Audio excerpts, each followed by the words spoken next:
दीनबन्धो जगत्पते गोपेश गोपिका बन्धो राधा कंस नमस्ते भक्तवंशी राधे वृंदावनेश्वरी वृषभानुसुते देवी प्रणवानुहरिते वृंदायै तुलसीदेवै प्रियायै केशवस्य च कृष्ण भक्ति प्रदे देवी नमस्ते नमो नमः नारायणं नमस्कृत्य नरं चैव नरोत्तमं देवीं सरस्वतीं व्यासं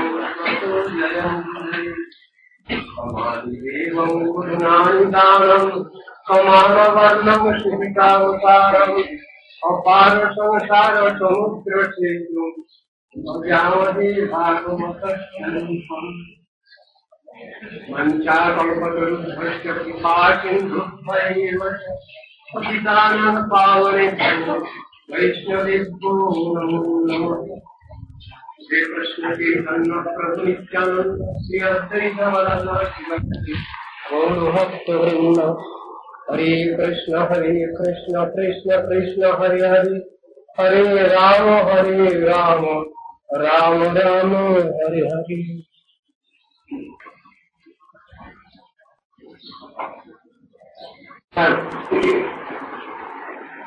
श्रीमद् भागवत दशम स्कंध द्वितीय अध्याय अष्टम श्लोक पर्यंत आलोचना करेছি।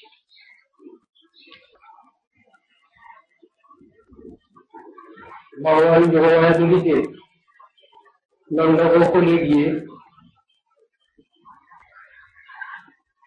জ্ঞান গ্রহণ করতে বলছে এবং গোকুলবাসীগণ সকলেরই সকলকে সান্ত্বনা দেওয়ার জন্য জানাচ্ছেন।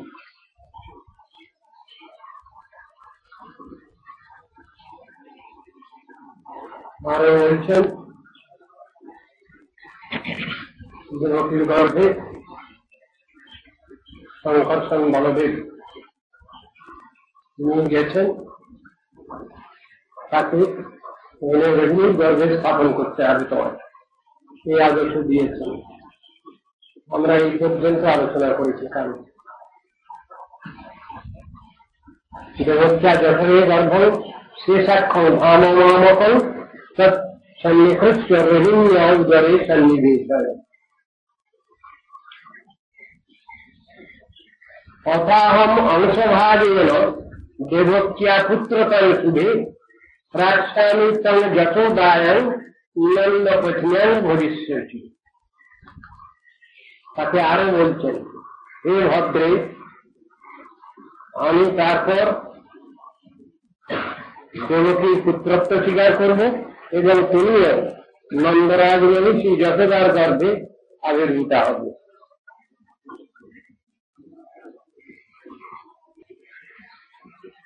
প্রতিষ্ঠান্তি মনুষ্যাস্তং সর্বকাম বরেশ্বরী ভুজোপহার বলিধি সর্বকাম বর প্রদান। প্রাকৃত মনুষ্যগণ তোমাকে অর্থাৎ তোমার বিবেকমহী মোহনকারী যে স্বরূপ সর্ববিধ প্রাকৃত কামনাবাসনা বরের অধীশ্বরী রূপে তোমাকে পূজা করবে তারা, এবং সর্বভোগ ও বড় প্রদাত্রী রূপে বিবিধ উপহার তোমায় দেবে। কথাগুলো খুব সহজ সরল ভাবে বলা আছে, কিন্তু তত্ত্বদর্শন বড়ই কঠিন, বড়ই গণ্ডগোলে।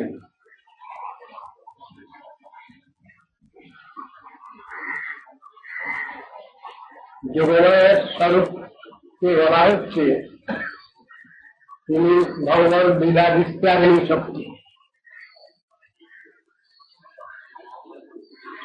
তারই আবার আর একটা দিক আছে, সেই দিককেই লক্ষ্য করে এখানে বলছেন। প্রাকৃত মনুষ্যগণ যারা এই সংসারে কৃষ্ণ ধ্বংসশীল বস্তুগুলি চলতে চায়, তারা তোমাকে বিভিন্ন কামনা বাসনার পরিপূরণকারিণী নবরাত্রির রূপে তোমাকে পূজা করবে।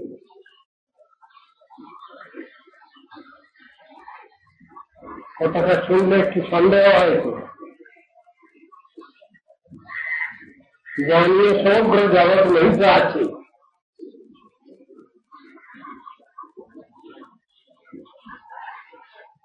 তার স্বরূপ না বুঝে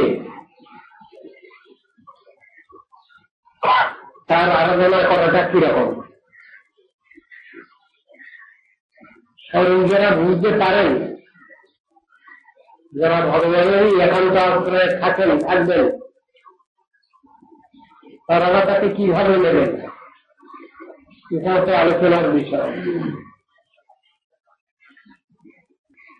আমরা যদি ঠিকভাবে ভগবানের উপাসনা করতে চাই, আরাধনা করতে চাই, তাহলে আমরা ভগবানের কাছে কি চাইব? আর দেবীর কাছেই বা কি চাইব? এটাও আলোচনার বিষয়।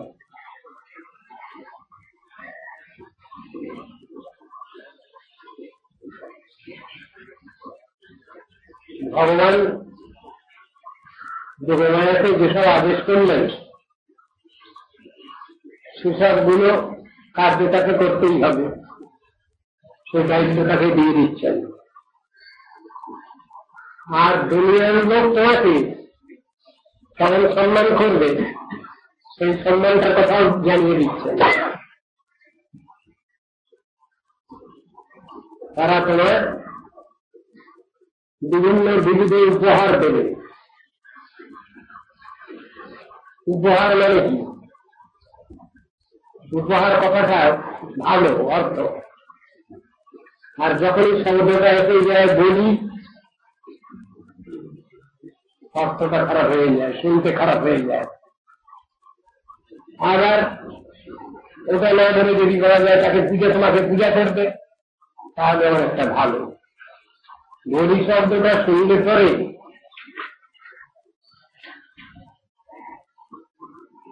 সঙ্গে সঙ্গে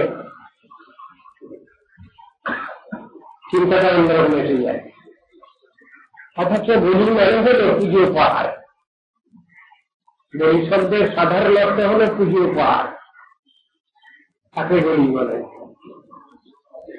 আর বলি বললে আমরা যেটা বুঝে বসে আছি সহজে, তেমন অর্থ করা হয়নি। বলি মানে পুজো উপহার।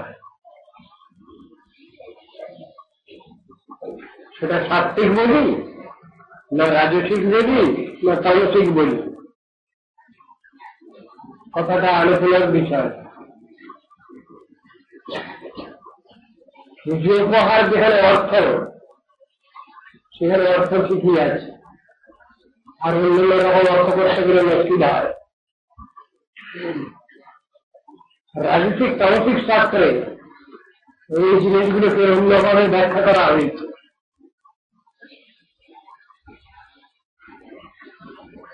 সেটাই এখানে বুঝতে হবে।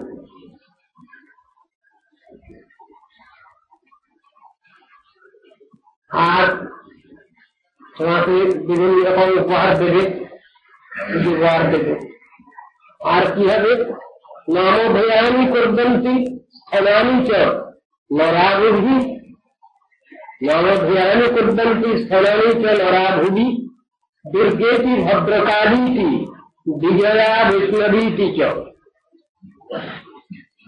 শুধু এই কথা না, আরো আছে। কোদা চন্ডিকা কৃষ্ণ মাধবী কন্যাকেতি চ মায়া নারায়ণী শ্যামী সারাবেত্তম বিকেতি চ। অনেকগুলো নাম। এইসব নাম এসে তোমাকে ডাকবে দুনিয়ার লোক। কারা? তাদের বিশেষণ হল বদ্ধজী, মায়াবদ্ধজী। তারা তোমাকে এই নামে ডাকবে।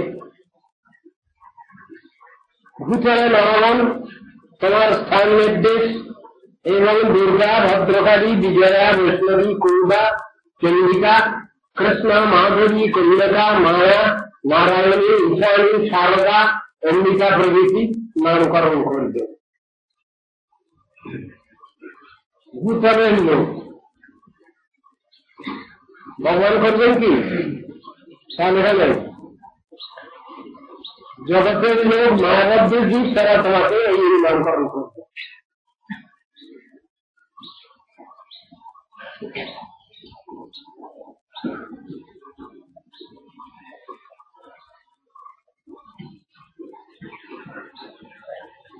প্রত্যেকটা ব্যাখ্যা দিয়েছে, এখানে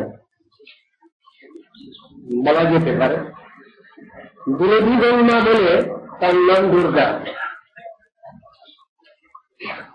ভদ্রা বলে মঙ্গলা, নীলবর্ণ বিশিষ্ট বলে তিনি কালী, সর্বাধিক বিজয়িনী বলে তিনি বিজয়া, বিশেষ শক্তি বলে বৈষ্ণবী, ভূমণ্ডলে আনন্দ বিলাস করেন বলে তার নাম কুলিদা, শত্রু বলে প্রতি অত্যন্ত ক্রোধ প্রকাশ করেন বলে তার নাম চন্ডিকা, সদানন্দময়ী বলে তার নাম কৃষ্ণা, বিষ্ণুর কৃপাপাত্রী বলে তিনি মাধবী, অথবা যদুবংশীয় রাজা মধুর বংশে জাতা বলে তার নাম মাধবী, নিত্য কুমারী ও সুখপ্রদাত্রী বলে তার নাম কন্যকা, সকলের নিকট পরিচিতা বলে তার নাম মায়া, সর্বজীবের আশ্রয় বলে তার নাম নারায়ণী, সকলের অভীষ্ট দেবী বলে তার নাম ঈশানী, সংসার দশা খণ্ডন করেন বলে তার নাম শারদা, এবং জগন্নাথা বলে তার নাম অম্বিকা। এসব ব্যাখ্যাগুলো দেওয়া আছে, দুই পক্ষে ব্যাখ্যা রয়েছে। মধ্যযুগের পক্ষে একরকম ব্যাখ্যা হয়, আর উপরে আবার তাদের পক্ষে ব্যাখ্যা একরকম হয়। গর্ভ সংকর্ষণাত্মী প্রাহুল সংকর্ষণ ভুজি রামেটি লোকরয়না বড়ভদ্র বড় ছয়া।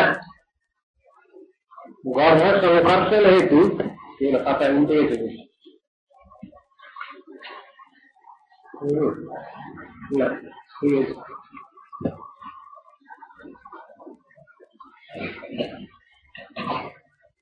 গর্ভ সংকর্ষণ হেতু রঘুনন্দন এই ভূতালী সংকর্ষণ নামে অভিহিত হবেন, তাও বলে দিচ্ছেন।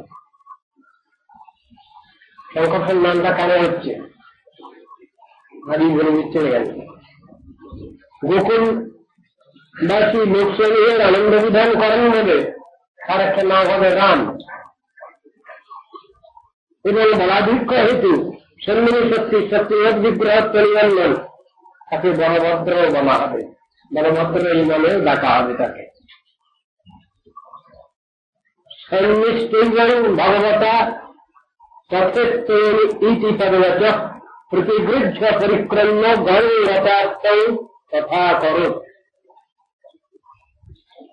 ভগবানের এইরূপ আদেশ প্রাপ্ত হয়ে আমি তাই করবো, আপনি যা আদেশ করছেন আমি তাই করবো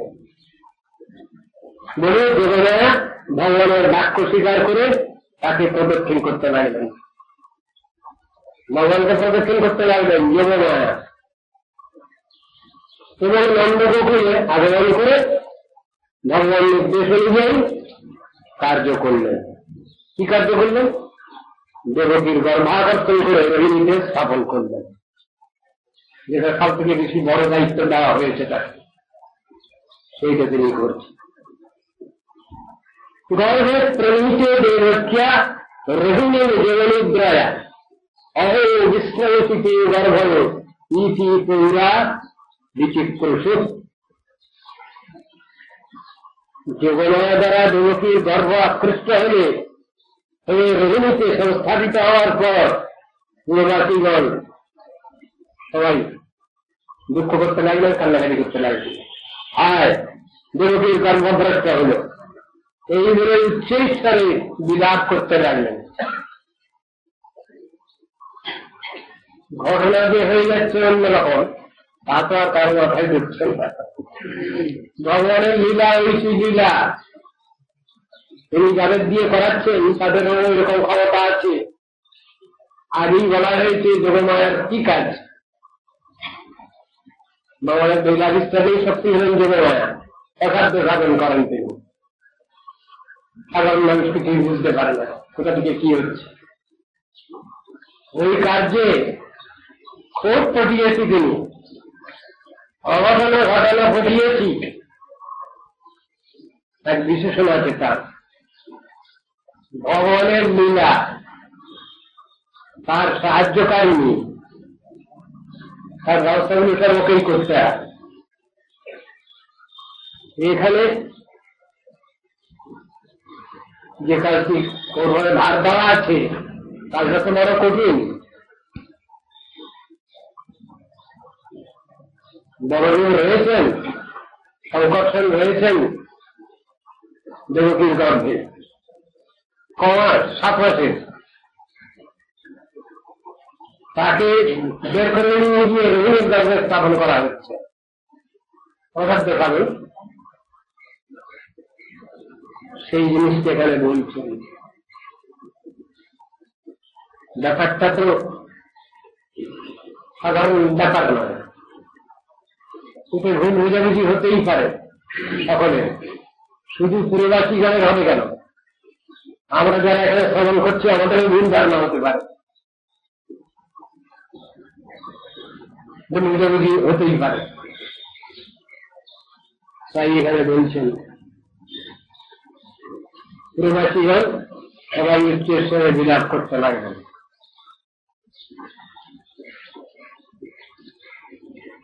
ভগবান অতি বিশ্বাস না ভক্তানাম অভয়ং করা আদি দেশাংশ ভাগেন মন আনকদন্দুরে।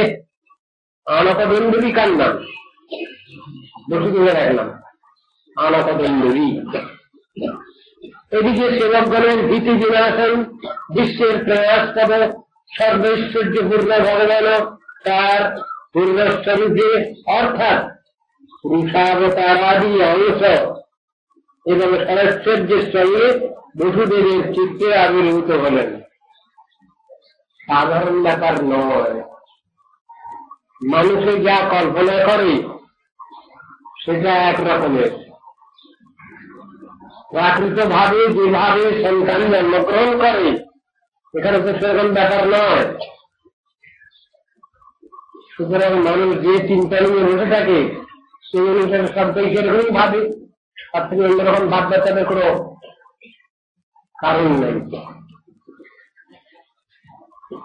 সাধারণ কথাটাই তারা চিন্তা করে।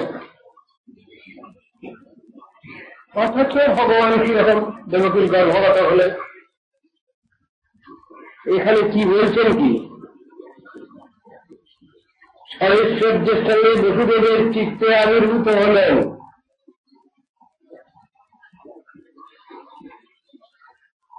এটা আবার কি রকম? সাধারণভাবে করলে কিছু মালুম হতে পারে, আর এমনি সাধারণ মানুষ যা জেনে শুনে বুঝে বসে আছি আমরা, তার দ্বারা তো এটা কিছুই হয়ে যাবে না। হরিনাম করলে অনেক উপকার হয়। কতটুকু কি উপকার হয় সেটা তো আমাদের সকলের জানা নাই। দীক্ষা মন্ত্র, গায়ত্রী মন্ত্র জপ করলে কি লাভ হয় মনে নেই তো। আবার শাস্ত্রে এক জায়গায় বলছেন দীক্ষা মন্ত্র জপ থেকে নাকি আরো বেশি উপকারী হল হরিনাম করা। কৃষ্ণ মন্ত্র হইতে হবে সংসার মোচন, কৃষ্ণ নাম হইতে পাবে কৃষ্ণের চরণ। দেখুন ব্যাপারটা কিরকম। কৃষ্ণ মন্ত্র যদি আমরা জপ করি আর তার যদি বাস্তবে ফল লাভ করি আমরা, তাহলে সংসার দরকার আমাদের ঘুচে যাবে। কিন্তু ভগবত প্রেম থেকে লাভ করা ওটা হলো না। সেটা করতে হলে হরিনাম করতে হবে। এর ভিতরে এরকম বিচার, যেমন তেমন করে নাম করলেই ফল হবে এই তো জানা আছে, যেমন তেমন কোনো কথাই তো নাই এর বিরুদ্ধে দেখছি। আবার গায়ত্রী মন্ত্র জপ করলে কি হবে? সংসার মোচন হবে, কৃষ্ণের চরণ পাওয়া যাবে না। কৃষ্ণের চরণ পেতে গেলে নাম ভজন করতে হবে। নাম লইতে প্রেম দেয় এমন দয়াল তো নাই রে, কাজটা তো করতে হবে, তবে তো কৃষ্ণ মন্ত্র হইতে হয় সংসার মোচন, কৃষ্ণ নাম হইতে পায় কৃষ্ণের চরণ। তাহলে দুটো জিনিস হলো তো, বলতে এক হচ্ছে না, অত সহজভাবে ধরলে হবে না জিনিসটা। আর এখানে বলছেন কি, বসুদেবের চিত্রে আবির্ভূত হলেন ভগবান, এইগুলোই বুঝবার বিষয়। সবিভ্রম পৌরুষ ধাম ভ্রাজমানো যথা রবি দুরাসদ অতি দুর্ধর্ষ ভূতানন্দ সম্ভব। বসুদেব ভগবত সম্বন্ধী তেজ ধারণ করে দীপ্তিশালী হলেন সূর্যের ন্যায়। কংসপ্রমুখ কোন জীবগণের তার নিকটস্থ হওয়ার কোন সামর্থ্য ছিল না সে সময়। তিনি দুরাসদ, ওই তেজ কংসারী জীবমাত্রেরই দুঃসহ বলে তিনি অতি দুর্ধর্ষ হয়েছিলেন। কথাটা ব্যাখ্যা করছেন বসুদেবের সম্বন্ধে। বসুদেবকে যদি ভদ্রলোক বলেন একটা কথা, আর বসুদেব যদি তত্ত্বদর্শন নিয়ে আলোচনা করেন বিশুদ্ধ সত্য অবস্থা, তাকে বলে বসুদেব। বিশুদ্ধ সত্যতেই ভগবানের নিত্য আবির্ভাব, নিত্য প্রকট, সেই কথাটা এখানে বুঝাতে চাচ্ছেন। কাকে বলে বিশুদ্ধ সত্যভাব? প্রাকৃত সত্যরা যত অগুণ, সেখানে খেই পাবে না, তার উপরের জিনিস। মায়াবতযোগ্য কোন জিনিস সেখানে কিছুই করতে পারবে না, অকর্মণ্য। মায়াধীশ ভগবান, তিনি কি মায়ার মধ্যে আসবেন? এটা তো হয় না। অনেক সময় কীর্তন করতে শোনা যায় কোন কোন সাধারণ আসরে, মায়া মিশাইয়া এসে ভগবান। আপনারা শুনেছিলেন সব গান। ভগবানকে মায়া মিশিয়ে আসতে হবে কেন? ভগবান তো মায়াধীশ, মায়ার স্রষ্টা, উপরওয়ালা, তাকে মায়া মিশিয়ে আসতে হবে কেন? আবার কখনো কখনো দেখা যায় ভগবানকে কমেন্ট করা হচ্ছে, আদেশ করা হচ্ছে। কিরকম? যেমন আমরা যেমন আমাদের রায়টি প্রচার করে মরণ বলি করি, কিরকম বলুন তো? আমার হৃদ কমলে বামে ফেলে দাঁড়িয়ে রাজাও বাঁশরি, কাকে বলছে কে? প্রাকারের ভিতরে যদি দিয়ে দেওয়া যায়, ওগো আমার বাগানের মালি, চলবে কথাটা? ভগবানকে বলা চলবে এটা? এই সব কথাগুলো বাজে বাজে পদ অনেক সময় আসলে গাওয়া হয়। সর্বাবস্থায় আমরা যার কৃপা প্রার্থী, সেই ভগবানকে অর্ডার করা হচ্ছে। কিন্তু কি কীর্তনের পদ, পিছনে কি ভক্তি ভাব আছে?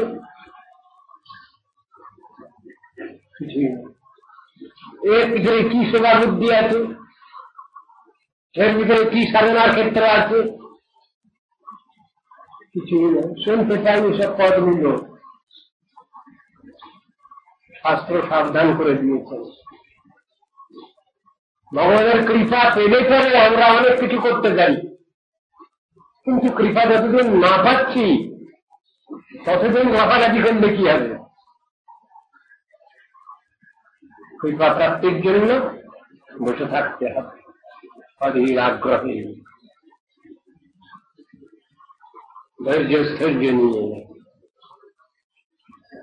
ভগবত কৃপা পেলে তো অসাধ্য সাধন করা যায় তার কৃপায়, কিন্তু তার আগে তো এসব কথা বলা যায় না ভগবানকে। ভগবান যখন অত্যন্ত নিজজন, আমার অত্যন্ত আপনজন, তখন তাকে অনেক কথা বলা যায়, তখন তাকে গালাগালি দিয়ে তিনি রাগ করেন না সেই ভগবান। তিনি জানেন যে ও রাগ তো রাগ নয়। তার আগে পূর্বে তার পূর্বে আমরা কেন ওই ভাব নিতে যাচ্ছি? এটা তো উচিত নয়। সেই কথাটা শিখাচ্ছেন এখানে। জগতের লোক বদ্ধ জীবাত্মা তারা কি এইরকম ধরনের অধিকার লাভ করেন? অধিকার লাভের পূর্বে এমন ব্যবহার করেন ভগবানের সঙ্গে? হ্যাঁ, অনেকে করেন। তো তাহলে কথাগুলো আসছে কেন বাজারে? সেই কথাটা আমাদের বুঝতে হবে। আগে অধিকার লাভ, তারপর যাচাই করা, ক্ষমতা যাচাই করা। আর অধিকার লাভ না করে ক্ষমতা যাচাই করতে গেলে তো ব্রেকারের মতো অবস্থা হয়ে যায়। উদাহরণ সবাই জানেন আপনারা, শিব ঠাকুরকে দিয়ে কিছু কাজ করাতে চায়, কি হলো? ও কঠোর তপস্যা বাড়িয়ে দিল। শিব ঠাকুরের একটা নাম আছে আশুতোষ, অতি অল্পেতেই সন্তুষ্ট। কি অল্পেতে সন্তুষ্ট বলুন তো দেখি? একটু বেলপাতা আর একটু জল, এই দুটোই সন্তুষ্ট। জেনে নিয়েছে রেখাসুর, সন্তুষ্ট হয়ে গেছে। জল বেলপাতাতেই সন্তুষ্ট হয়ে গেছে। যা আমি আসি তোর, যা।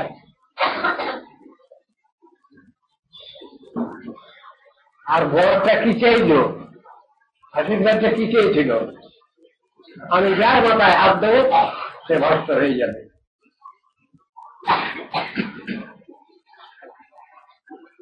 ভস্তটা কে হলো? অন্যান্য ভস্ত হলো? শিক্ষক ভস্ত হলেন? সেই অসুরকে ভস্ত হলো, তার নাম তো ভস্তাসুর হলো। দেখুন, সব জিনিসের মধ্যেই বিচার আছে। শক্তি লাভ করো, লাভ করে তারপরে তুমি যাচাই করো, কিন্তু তা না। যেই বর দিয়ে দিয়েছেন শিব ঠাকুর, তথাস্তু, সঙ্গে সঙ্গে উনি বর পরীক্ষা আরম্ভ হয়ে গেল। কি? শিবের পিছনে দৌড়াদৌড়ি, শিবের ওটায় হাত ধরে পরীক্ষা এখন শিব ঠাকুরকে নিয়ে। শিব ঠাকুর তো আর দৌড়াতে পারছেন কিনা জানি না, তার বর্ণনা তো আছে, দৌড়াচ্ছেন। ভগবান দেখলেন বড় মুশকিলে পড়ে শিব ঠাকুর। যখন যাকে যেমন তখন সব আশীর্বাদ করে দিয়ে বসে, আর শেষকালে বিপদে পড়ে। আমার কাছে তুমি এসে যাও, আমি ব্যবস্থা নিচ্ছি। শিব ঠাকুর তাড়াতাড়ি করে ভগবানের কাছে গিয়ে হাজির হলেন। তুমি একটু বিয়ে পড়ে জানতে পারো, ওই ওষুধটা পিছনে আসতে দেরি হয়েছে।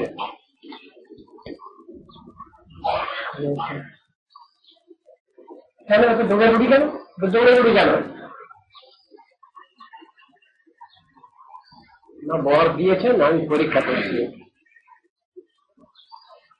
আমি তো মনে করছি খুব বুদ্ধিমান আপনি। শিবকে বলছেন মৃগাসুরকে ভগবান, এখন আপনার এই ব্যাপার থেকে মনে করছি আপনি একবারে পাগল। কাজমুখী ঘরে তখন শিক্ষাকে নিন্দা করতে হয়, তাহলে সিচুয়েশন ম্যানেজ করা যায় না। ভগবান বললেন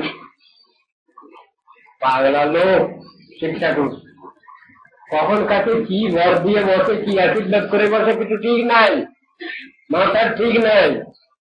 শ্মশানে মশানে থাকে, ভূত প্রেত পিশাচ তার সঙ্গী, আর গাঁজা। কথা ঠিক থাকে কখনো, কখন কাছে কি বলে কিচ্ছু ঠিক নেই। তুমি তার কথা বিশ্বাস করলে বুদ্ধিমান হয়ে তুমি নিজের মতো হাত দিয়ে দেখো, কিচ্ছু হবে না। ভগবান বলছেন তুমি নিজের মতো হাত দিয়ে দেখো, বৃদ্ধাসুরকে বলছেন ভগবানের মহিনী মায়া। বাস যে নিজের মতো হাত দিয়ে দিয়েছে,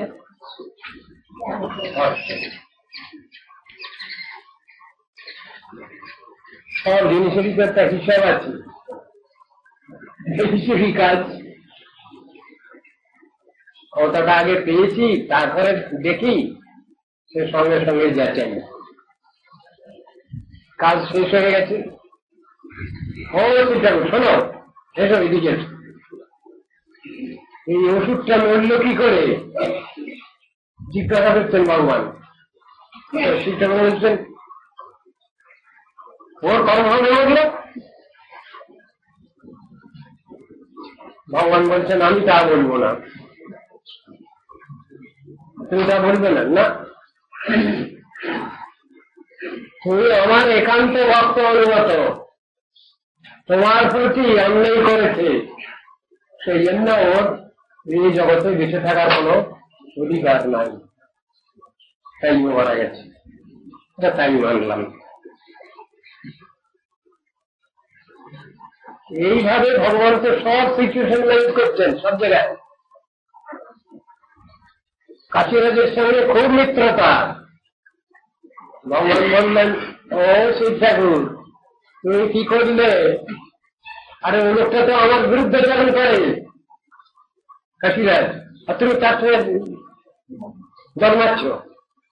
ও আচ্ছা, না না,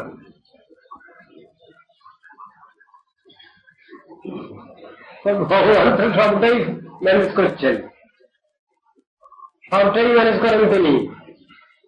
খাইবার জায়গা নয়, দিলেন শিবটাকে এইখানে এখানে তুমি থাকবে, তোমার জায়গা হবে না, সকলের আগে তোমার জায়গা হবে।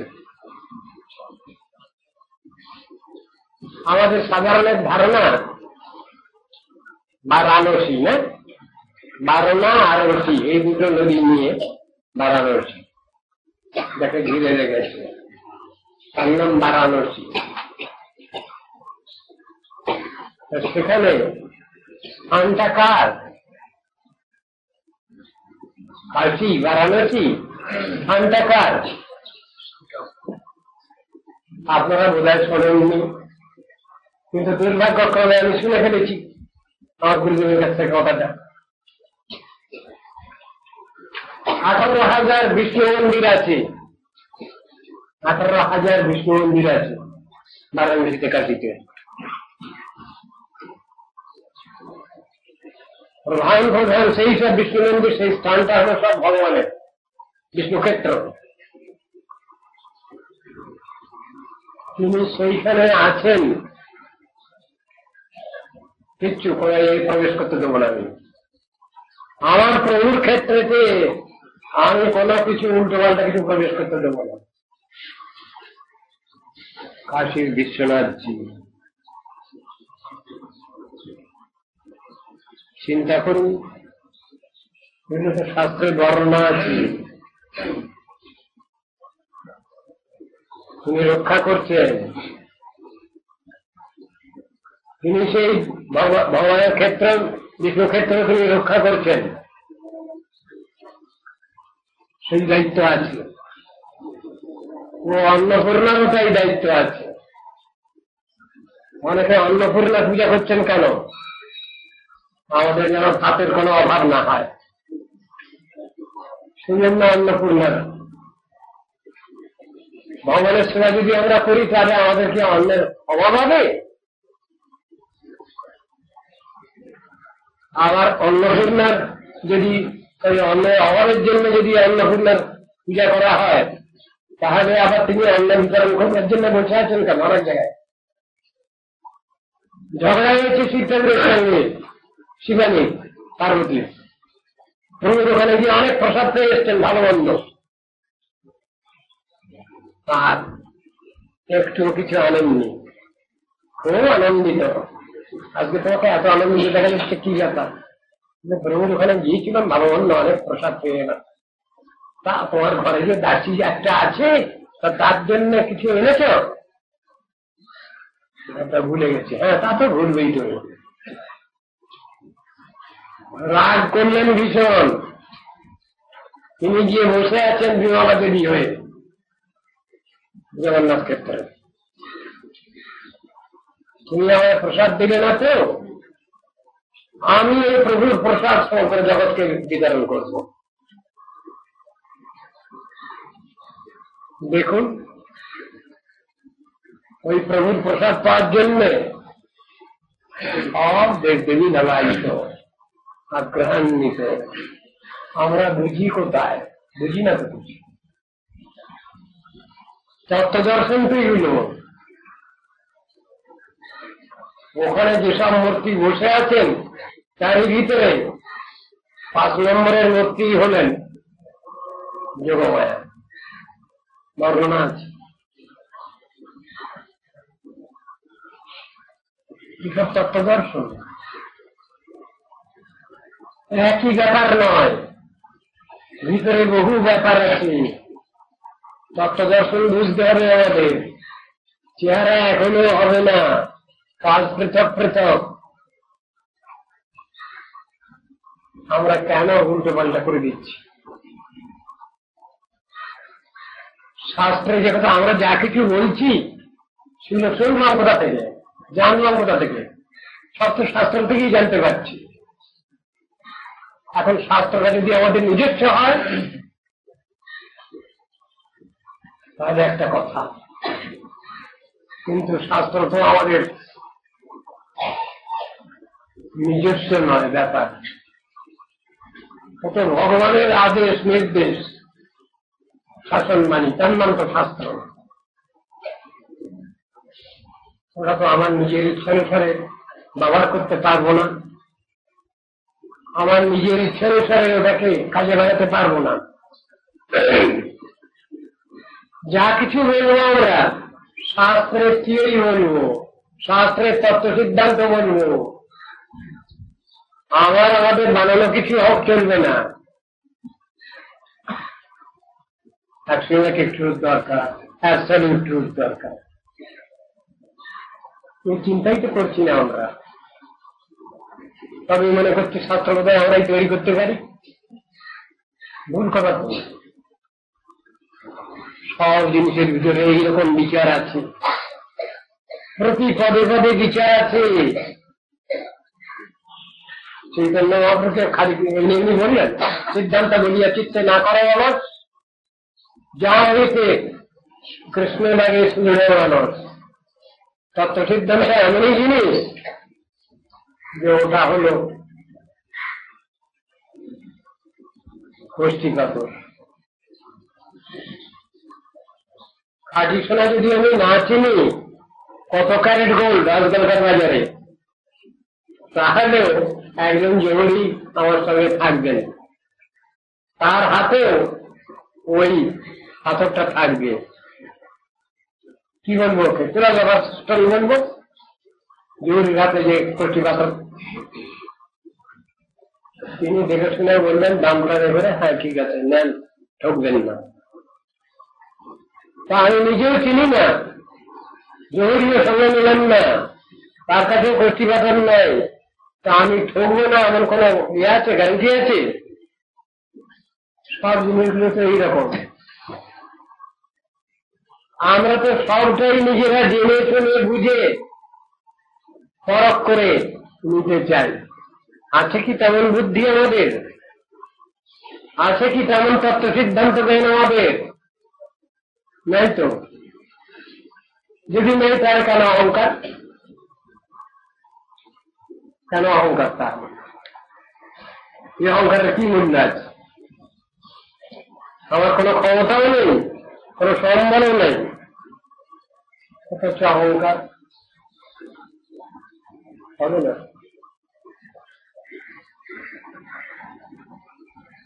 ভগবানের বেলায়, অতীন্দ্রিয় তত্ত্ববস্তুর বেলায় ওটা চলবে না।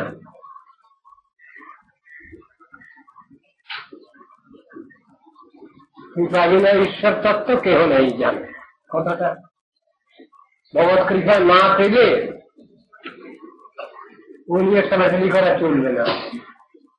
ফেল করেই বসে আছি আমরা। পাস করাবার মালিক একজন, তিনি যদি পাস করিয়ে দেন তার কোনো কথা নেই। যদি সেখানে ঠিক ঠিকভাবে শ্রদ্ধাভক্তি না থাকে, নির্ভরতা না থাকে, আত্মসমর্পণ না থাকে, শরণাগতি না থাকে, তাহলে তো সব ফেল করে বসে আছি আমরা। সেই কথা ভাই, হর্ষ শোক বিবর্ধক একটা বিশেষণ আছে। কার বেলায়? সংকর্ষণের বেলায় বলা আছে। কেন? দেবকীর গর্ভটা হর্ষ শোক বিবর্ধন। হ্যাঁ, হর্ষ শোক বিবর্ধন মানে কি? ভগবান আমার গর্ভে জন্মগ্রহণ করবেন, এই কথাটা শুনে দেবকীর আনন্দ, হর্ষ। শোকটা কেন?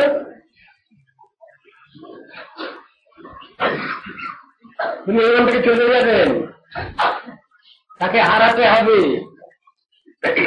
এই জন্য শোক দুঃখ।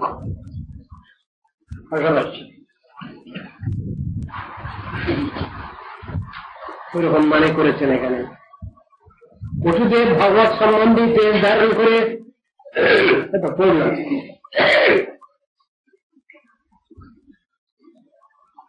ভগবানের শক্তিতে শক্তিমান যদি কোনো ব্যক্তি হন, সাধারণের সঙ্গে পার্থক্য হয়ে যাবে। তার সঙ্গে কারোর সঙ্গে উদাহরণ দেওয়া যাবে না। ভগবান যেমন অসমর্থ তত্ত্ব, অদ্বৈত তত্ত্ব বললে খুব ভালো লাগে নাকি? নাস্তিকদের ভালো লাগে, সবসময় অদ্বৈত তত্ত্ব ভালো লাগে না। অসমর্থ শব্দ বললে খুব ভালো লাগে। ভগবান অসমর্থ তত্ত্ব, তার সঙ্গে সমান কেউ হতে পারেন না, আর তার থেকে অধিকও কেউ হতে পারেন না, সেই জন্য অসমর্থ। তো ভগবানের বিশেষণ, মানুষের বেলা ওসব বিশেষণ আসবে আসবে না তো? তিনি মনে করতে পারেন আমার মতো কেউ নাই, কিন্তু তার থেকে আরো অনেক অনেক বেশি জানা